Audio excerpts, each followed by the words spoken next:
I'm going to have to make a rant video about how much I suck at doing hair. I really wanted to do a top knot, but it's just beyond me. Hello everyone, I'm Michaela Kathleen, and I'm finally doing the 6-month freakout tag. I will link down below the creator of the tag, and this is a 13-question tag, basically just kind of summarizing your reading up to this point in the year, the halfway point. And I would like to note that I decided not to include any of my rereads for the year for this tag. That way I would only be talking about new books that I read this year in the first 6 months. So the first question is, what is the best book you have read so far this year?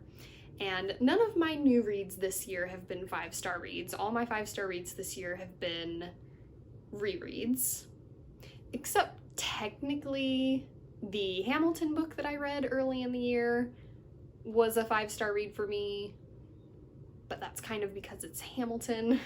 So I don't know, I decided not to count that one because it's really just a script of the musical, which the musical is a 100-star musical for me. But the best non-script book that I've read so far this year is The Handmaid's Tale by Margaret Atwood. I was worried that I would find this one boring, but I did not, and I thought it was such a deep and meaningful read that this, I think, is my favorite read so far this year, and it was one that I was really excited for, even though I was a little bit worried that it would be boring.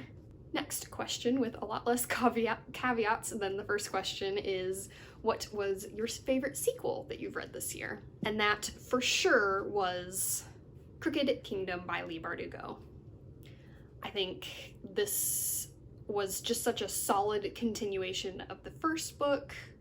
Rarely for me are sequels so evenly matched, I guess you'd say, with the first book. I tend to like first books better, but this one was just like continuing on in the same story almost.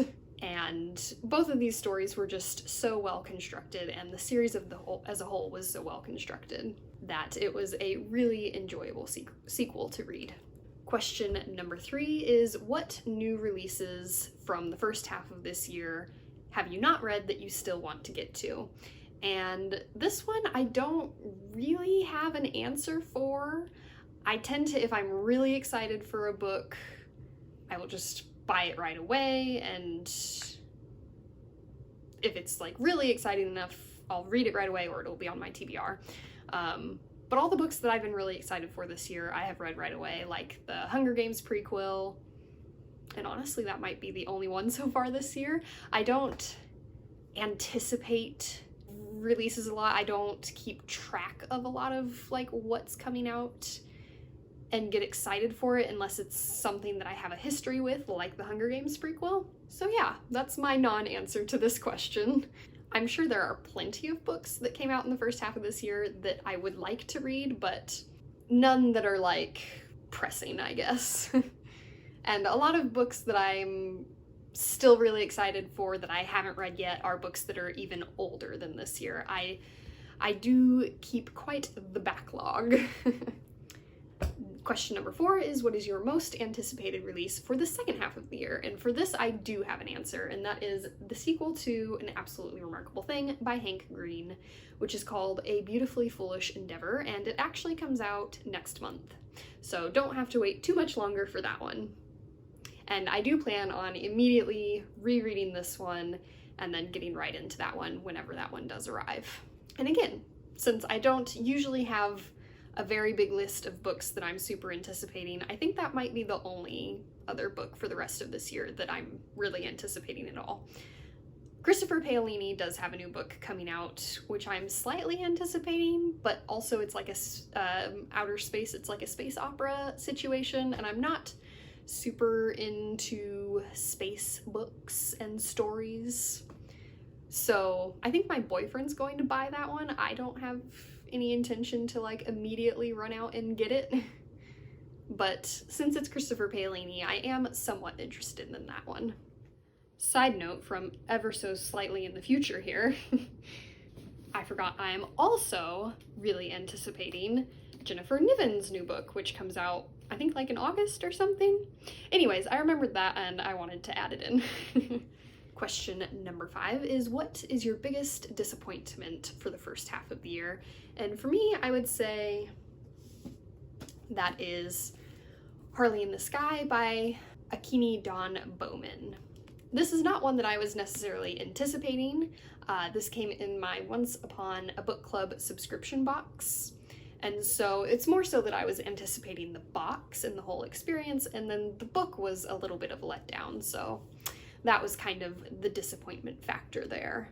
Question number 6, what was your biggest pleasant surprise for the first half of the year this year? And for me, that would be Anna and the French Kiss by Stephanie Perkins. I have actually wanted to read this book for years because it's got a really cute title and a really cute cover. But that being said, despite the fact that I had wanted to read it so long, I'm not always the biggest fan of books that are just straight up romance. And then also, I had heard some mixed reviews going into it, and I just wasn't sure how sappy it might end up being. But then I was actually really pleasantly surprised by the story, and it ended up being kind of deeper than I thought it would be. So this was a great surprise because I was anticipating it for so long because of the cute title and the cute cover and the fact that it's Paris. But then I also had all these like reservations about it. So the fact that it did end up being what I hoped it would be was a very pleasant surprise. And this also just happened to be like, I think maybe the first book that I read after starting my channel, like from beginning to end after the start of my channel. So that was also nice to just start on a good note for my channel. Question number 7 is, who is your favorite new author this year? Either that you're reading for the first time or that is a debut author.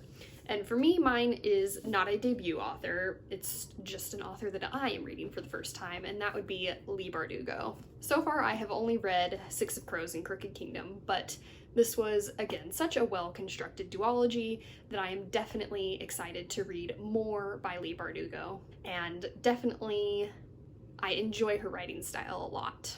And I'm excited to get to explore more of this world in particular. She has a lot of books that take place in this world, but that are separate series, so I'm always excited to see kind of an extended universe. Question number 8 is, who is your new literary crush this year? And this one is kind of just every character from the Six of Crows duology. They're all super crushable to me, but specifically, I think a younger me would have picked Jesper. I was kind of a sucker for the bad boys back then, and I feel like Jesper's pretty cool, and I really enjoyed him a lot. But I feel like current me would maybe more so lean towards Wylan. Now I'm kind of a sucker for soft boys. I've kind of flipped the coin there. But I gotta say, Inej is also super attractive.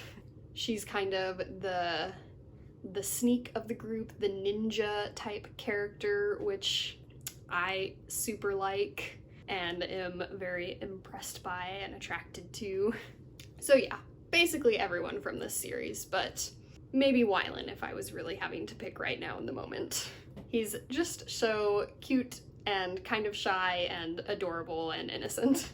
And I imagine him to have very cute curly brown hair, which I'm a sucker for. Question number 9 is, who is your new favorite character? And this is for sure Inej from Six of Crows and Crooked Kingdom. I think she's just such a cool character with such a, I really like her personality. I like how she handles herself. She's a very strong character. I like how she interacts with Kaz. I like their whole relationship. And yeah, I just really definitely connected with Inej this year. Number 10 is, what is a book that made you cry this year? And I don't think any of the new books that I have read this year have made me cry. So I had to pick a reread for this question. And that is All the Right Places by Jennifer Niven. I reread this year because the movie adaptation came out on Netflix, and so I wanted to give it a reread to refresh my memory before that. And once again, this one's just a really sad one. It's got some really beautiful moments that definitely are cry-worthy. And the scene that kind of stands out in my memory, I think multiple scenes made me cry, but the one that really stands out for me is when she goes to visit the world's largest ball of paint, and Finch's words have been painted over, and she doesn't get to know what he put on the world's largest ball of paint. Question number 11 is, which book made you happy? And that would again be Anna and the French Kiss. This is just such a light, happy, fun, feel-good read without being like overly sappy, and definitely just really enjoyable to read. Question 12 is, what is the prettiest book that you have purchased or received this year? And for this one, I have a tie. I have Anna and the French Kiss and The Handmaid's Tale. This book I have been wanting for years, again, a lot just based on the cover. I think this is such a pretty cover. I love the shade of pink that it is. I think the little heart in the corner is so adorable.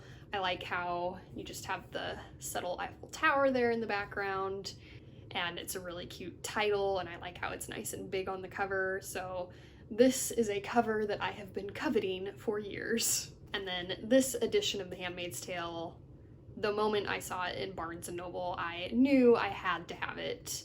It's just this gorgeous leather-bound red. I love the color red, and this is a very bright one. And it's just such a simple cover, and I love the silver pages on the side. And I like how it kind of looks like a Bible because of the subject matter of the story. And it's definitely just a really gorgeous leather-bound edition. So yeah, so these two are definitely a tie for me. One more cutesy and one just really gorgeous.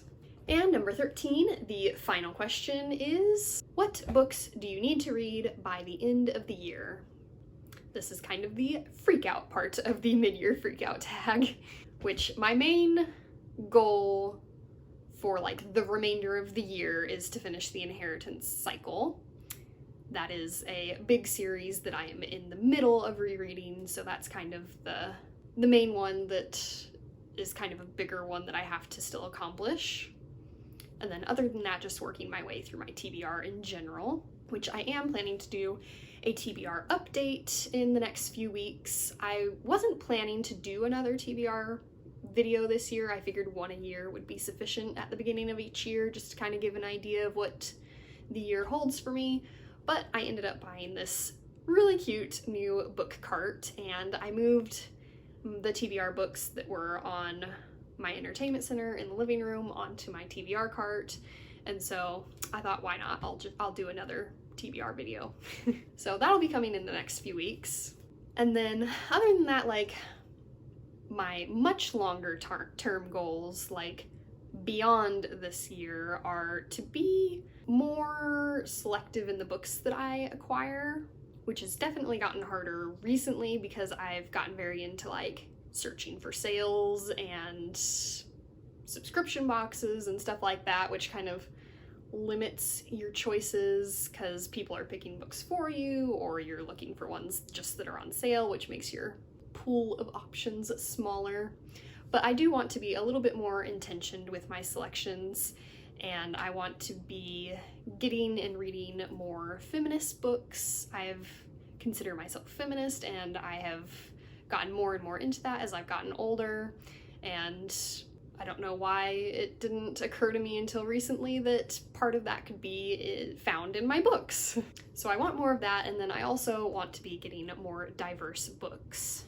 It's something that if you don't pay attention to it, before you know it, your books are full of voices that maybe have similar background experiences, and part of the joy of reading books is to get the widest range of stories possible, and it just makes for more well-rounded reading. I do read for fun, but I also feel like I enjoy stories that I can learn from, and these are stories that everyone can learn from.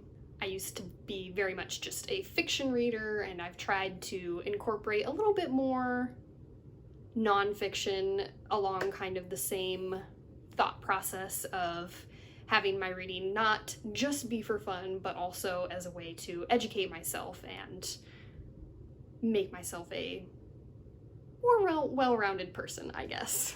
And so this is another way in which I want to do that, and I want to increase that, so that's a goal for me for moving forward even beyond this year. So yeah, that was my 6-month freakout tag. I've got a TBR tour on the way to show just how much of a freakout I should be having.